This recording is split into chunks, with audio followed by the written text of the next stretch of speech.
দেখো স্টুডেন্ট, আজকে তোমাদের সামনে সন্ধির একটা বিশেষ কিছু নিয়ম নিয়ে এসেছি, যেটা জানলেই বা এই ভিডিওটা দেখলেই সন্ধির কোনো সমস্যা থাকবে না। আমরা খুব সহজেই বা অল্প সময়ের মধ্যে সন্ধি বিচ্ছেদ কীভাবে করব আর কীভাবে বুঝবো এটা কোন সন্ধি হচ্ছে, না বিসর্গ সন্ধি না ব্যঞ্জন সন্ধি, সেটা আমরা খুব সহজেই বুঝতে পারবো।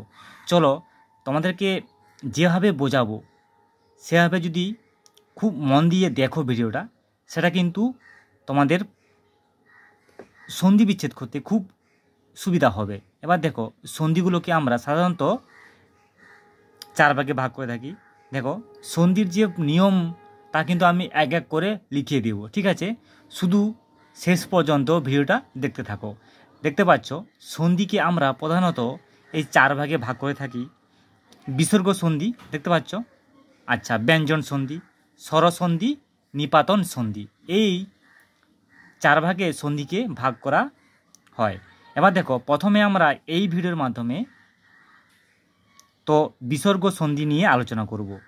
তারপরে পরবর্তীকালে যে ব্যঞ্জন সন্ধি একটা ভিডিও হবে, তারপরে স্বরসন্ধি একটা ভিডিও হবে, তারপরে নিপাতন সন্ধি দিয়ে আমরা শেষ করব। তো সন্ধির এই 4টা যে ভাগ করা হয়েছে সন্ধিকে, এই 4টা কিন্তু 4 বার ভিডিও করব, ঠিক আছে? তোমরা কিন্তু অবশ্যই দেখবে। তো চলো আজকে শুধুমাত্র বিসর্গ সন্ধি নিয়ে আলোচনা করব, ঠিক আছে? বিসর্গ সন্ধি এখানে মাত্র আমি তোমাদেরকে একটা নিয়ম দেখাবো।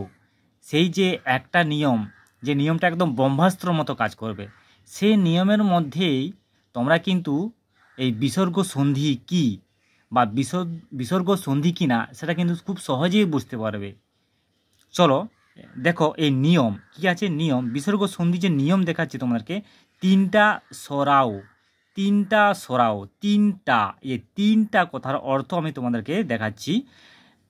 3টা সরাও, দেখ, স দিয়ে যেগুলো উচ্চারণ হবে, স দিয়ে যেগুলো উচ্চারণ হয় সেগুলো কিন্তু সরাও, ঠিক আছে? 3টা সরা ভাবেই আমরা ভাববো। 3টা সরাও, তালবস একটা, পেটকাটা মূর্ধন্য একটা, দন্তস একটা, এটা হলো 3টা সরাও, ঠিক আছে?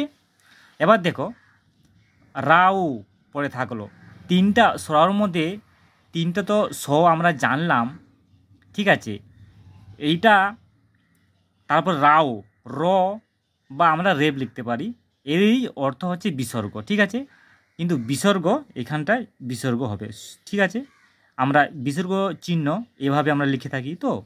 তো বিসর্গ সন্ধি ও থাকলে কিন্তু বিসর্গ হয়, আর রেপ থাকলেও বিসর্গ হয়, আর র থাকলেও বিসর্গ হয়, ঠিক আছে?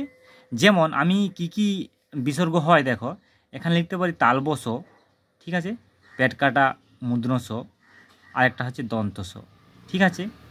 এইটার সাথে সাথে থাকবে কি না র, বা হচ্ছে রেপ, ঠিক আছে, বা ওকার। এইটা সমানে কিন্তু কি হয় না, এটা সমান হয় বিসর্গ। এই পরিবর্তন এগুলোকে এই যে এই অক্ষরগুলোকে পরিবর্তন করে কিন্তু আমরা বিসর্গ বসাতে পারি, ঠিক আছে? এটা বিসর্গ সন্ধির নিয়ম। কি তাহলে মনে রাখবো আমরা? 3টা সরাও, 3টা যে স আছে, তালবস, পেটকাটা মূর্ধন্য স, দন্তস, এই 3টে সরাওকে আমাদেরকে মনে রাখতে হবে। এবং র বা রে বা ওকার থাকলে কি হবে না, বিসর্গ চিহ্নটা বসবে, ঠিক আছে? এবার বিসর্গ যে সন্ধির কিছু উদাহরণ আমি তোমাদেরকে দেখাবো, যেগুলো প্রায় পরীক্ষায় এসে থাকে, বিশেষ করে ওয়েস্ট বেঙ্গল প্রাইমারিতে বিশেষ করে এসে থাকে, এসএসসিতেও আসে বেশিরভাগ। তো সব ক্ষেত্রে কিন্তু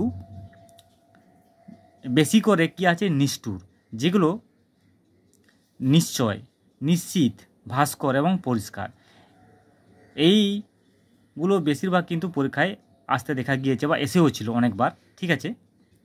তো এই বিসর্গ সন্ধি চিনব কী করে, ঠিক আছে? চলো, দেখতে পাচ্ছ পেটকাটা মূর্ধন্য স, পেটকাটা মূর্ধন্য স, ঠ, এই যুক্ত ব্যঞ্জন আছে, তালবস চ। দেখো বিসর্গ সন্ধিতে সেটাও তালবস পেটকাটা মূর্ধন্য স আছে।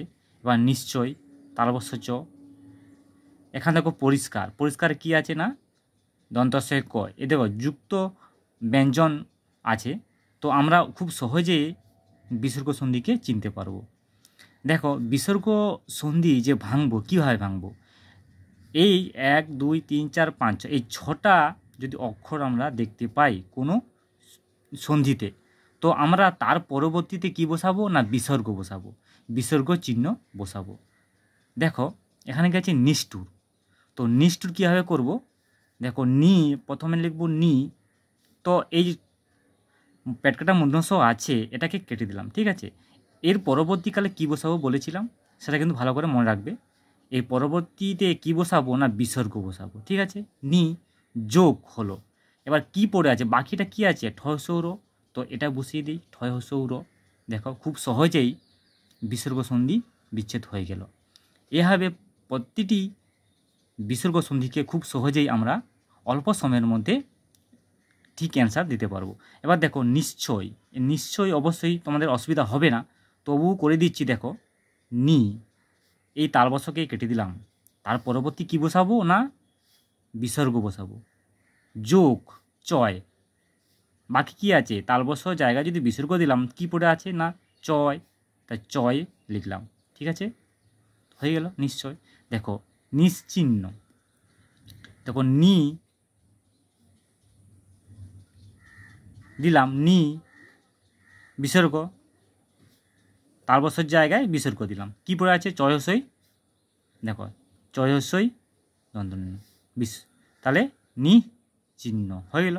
আচ্ছা ভাস্কর, ভাস্করকে আচ্ছা ভা এই পেটকাটা মধ্যে জন্য কি বসাবো না বিসর্গ বসাবো, যোগ কি পড়ে থাকলো কর, কর ভাস্কর। এবার দেখো পরিষ্কার, পরিষ্কার কি হবে না প রহস্যকার দিলাম, ঠিক আছে।